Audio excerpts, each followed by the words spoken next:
Media ভয়েসমেলে স্বাগতম। বাংলা ধারাবাহিকে শিশুদের জয় জয়কার। আজ নয়, অনেকদিন থেকেই বলা ভালো তারাই শাসন করে টেলিভিশন। কখনো তারাই গল্পের কেন্দ্রে, কখনো বা কেন্দ্রে না থেকেও দিব্যি টেনে নিয়ে যাচ্ছে একটা গল্পকে। অনেক ক্ষমতা ওদের। কখনো কোনো গোপন তথ্য ফাঁস করে দিচ্ছে, আবার কখনো আসল অপরাধীকে ধরতে সাহায্য করছে, আবার কখনো কারো দুষ্ট কাজ সবার সামনে বলে দিয়ে হাঁটিহারে ভেঙে দিচ্ছে। আমলকি, লোকনাথ, রাখি, বন্ধন, সত্যবতী, তারা, টিনটিন সহ আরো অনেকে।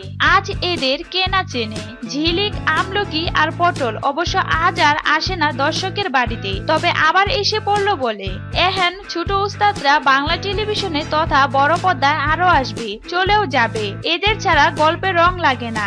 এরাই বড়দের বাদে নিজেদের কায়দায়, বাস্তব এরাই ঘরের এক প্রকার পিলার। তারাই হয়ে উঠে ভালো থাকার কারণ। এদের প্রতিভা আসলে ভগবান প্রদত্ত।